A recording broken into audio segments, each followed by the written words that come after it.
ભરૂચ શહેર કોંગ્રેસ સમિતિ તથા નગરપાલિકાના ચૂંટાયેલા કોંગ્રેસના સભ્યો દ્વારા ભરૂચ નગરપાલિકાના નવનિયુક્ત પ્રમુખ દેવેન્દ્ર વસાવાને રોડ રસ્તા, સ્ટ્રીટ લાઇટ, સફાઈ અને પાણીની સમસ્યાઓ અંગે રજૂઆત કરવામાં આવી હતી। ખાસ કરીને શહેરમાં તાજેતરમાં કરવામાં આવેલા પાણી કાપ મામલે કોંગ્રેસ દ્વારા ઉગ્ર વિરોધ વ્યક્ત કરવામાં આવ્યો હતો। કોંગ્રેસના આગેવાનોએ જણાવ્યું હતું કે નજીકના દિવસોમાં ઈદનો તહેવાર આવી રહ્યો છે, ત્યારે શહેરમાં પાણી કાપ યોગ્ય ગણાવી શકાય નહીં। તહેવારોના સમયમાં લોકોને પીવાના પાણી માટે હાલાકી ભોગવવી પડે તે વહીવટી નિષ્ફળતા હોવાનું જણાવી પાલિકા તંત્ર સામે આક્ષેપો કરવામાં આવ્યા હતા। આજે અમે પ્રમુખશ્રીની શુભેચ્છા મુલાકાત લીધી છે।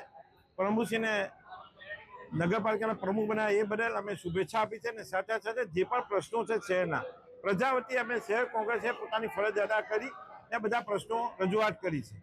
ખાસ કરીને જે તગલગી નિર્ણય લેવામાં આવેલો છે 2 દિવસ પહેલા, પાણી એક ટાઈમ કરવામાં આવ્યું છે।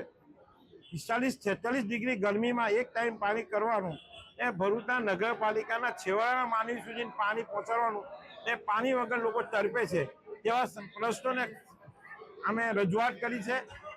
સાથે સાથે ઈદનો તહેવાર છે તો એને પણ એ દિવસે પણ 2 ટાઈમ પાણી કરવું ને બને તો વહેલામાં વહેલી તકે 2 ટાઈમ પાણી કરવાનું અમે રજૂઆત કરી છે। ને ભારતીય જનતા પાર્ટીની 30 વર્ષનું જે શાસન છે એની જે ફરિયાદો છે તે સાથે સાથે માતારા તળાવ જે સ્ટોરેજ તરીકે વાપરવાનું છે તેમાં જે ફેલિયર છે એ બાબતે અમે ધ્યાન દોર્યું છે। અમે આશા રાખીએ છીએ કે ટૂંક સમયમાં આ પ્રશ્ન હલ થાય। જો આ પ્રશ્ન વહેલામાં વહેલો હલ નહીં થાય તો મહિલા કોંગ્રેસ, શહેર કોંગ્રેસ અને નગરપાલિકાના ચૂંટાયેલા સભ્યો ફરીથી એક ઉગ્ર આંદોલન કરશે ને આ પાણીના પ્રશ્ને વિવિધ પ્રશ્નો બાબતે ભરૂચ નગરપાલિકામાં શહેર કોંગ્રેસ એક જબરજસ્ત વિપક્ષની જે ભૂમિકા ભજવવાની છે એ ભરૂચ શહેરની પ્રજાને અમે ખાતરી આપીએ છીએ કે આપના વતી અમે પ્રશ્નો સતત ઉઠાવતા રહીશું। જોકે છેલ્લા 30 વર્ષના શાસન બાદ પણ જો ભરૂચના શહેરીજનોને ભર ઉનાળામાં અને તહેવારો દરમિયાન પાણી કાપ સહન કરવો પડે તો તે તંત્રની નિષ્ફળતા દર્શાવે છે। તો બીજી તરફ ભરૂચ નગરપાલિકાના પ્રમુખ દેવેન્દ્ર વસાવાએ સ્પષ્ટતા કરતા જણાવ્યું હતું કે નર્મદા કેનાલમાં સાફ સફાઈ સહિતની કામગીરી ચાલી રહી હોવાથી પાણી પુરવઠામાં મુશ્કેલી સર્જાય છે, જેના કારણે પાણી કાપનો નિર્ણય લેવાયો છે।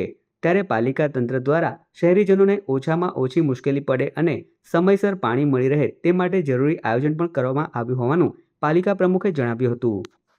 નમસ્કાર, આજરોજ વિપક્ષની ટીમ દ્વારા એક પાણીના પ્રશ્નને લીધે આવેદન આપવામાં આવ્યું છે। 28 તારીખે એમનો પવિત્ર તહેવાર ઈદ હોવાથી પાણીના સરદાર સરોવર નર્મદા નિગમ દ્વારા જે કાપ મૂકવામાં આવેલો છે એમાં અમુક મરામત અને એની કામગીરી હોવાથી આ કાપ મૂકવામાં આવેલો છે। એટલે ભરૂચના દરેક વિસ્તારમાં એક ટાઈમ પાણી આપવામાં આવશે અને અત્યારે જે ગરનાળા નીચે જે પણ પાણી ઉપયોગ કરવામાં આવ્યું છે એ એસટીપી પ્લાન્ટમાંથી યુઝ કરવામાં આવ્યું છે।